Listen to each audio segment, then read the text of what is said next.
Pagbasa mula sa aklat ni Propeta Ezekiel. Nadama ko ang kapangyarihan ni Yahweh at sa pamamagitan ng kanyang espiritu ay dinala niya ako sa isang libis na puno ng kalansay. Inilibot niya ako sa lugar na puno ng mga kalansay na tuyong-tuyo na.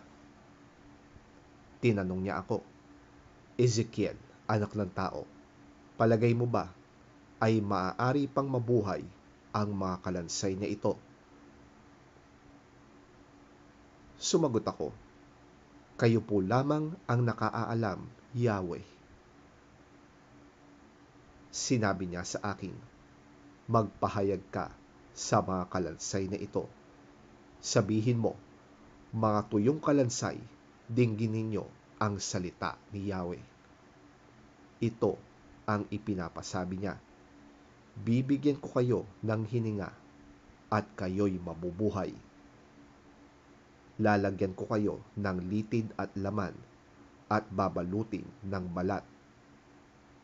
Bibigyan ko kayo ng hininga at kayo'y mabubuhay. Sa gayon, makikilala ninyong ako si Yahweh.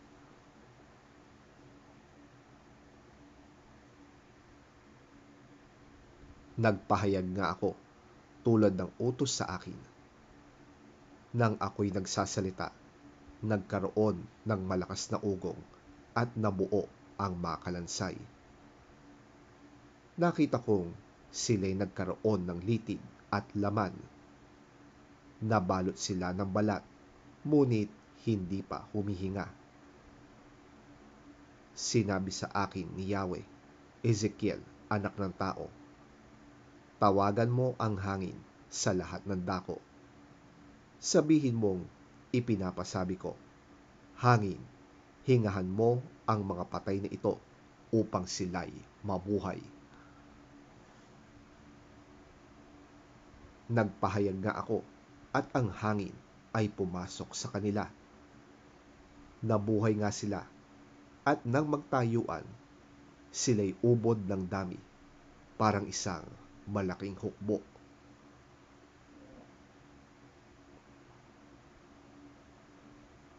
Sinabi sa akin ni Yahweh, Ezekiel, anak ng tao, ang bansang Israel ay tulad ng mga kalansay na ito. Sinasabi nila, tuyo na ang aming mga buto. Wala na kaming pag-asa. Lubusan na kaming pinabayaan. Kaya nga magpahayag ka. Sabihin mong ipinapasabi ko, bayan ko, ibubukas ko ang inyong libingan. Ibabangon ko kayo at iuuwi sa inyong bayan. Kung maibukas ko na ang inyong libingan at maibangon ko kayo, makikilala ninyong ako si Yahweh. Hihingahan ko kayo upang kayo'y mabuhay at ibabalik ko kayo sa inyong sariling bayan. Sa gayon, malalaman ninyo na akong si Yahweh ang nagsabi nito at aking gagawin.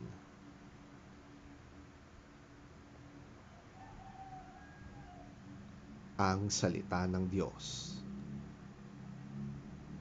Salamat sa Diyos.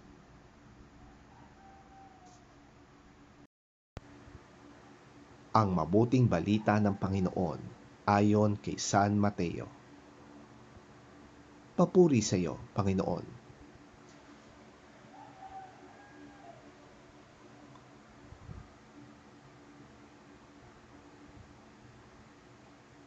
Nagtipon-tipon ang mga Pariseo nang mabalitaan nilang napatahimik ni Jesus ang mga Saduseyo. Isa sa kanila na dalubhasa sa kautosang Hudyo ang nagtanong kay Jesus upang subukin ito. Guro, alin po ang pinakamahalagang utos sa kautusan? Tanong niya. Sumagot si Jesus, ibigin mo ang Panginoon mong Diyos ng buong puso, ng buong kaluluwa, at ng buong pag-iisip. Ito ang pinakamahalagang utos.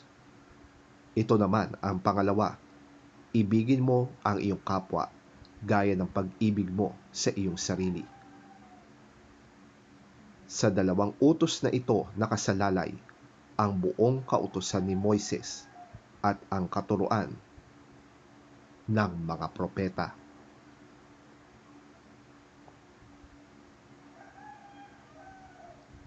Ang mabuting balita ng ating Panginoon. Pinupuri ka namin, Panginoong Hesukristo.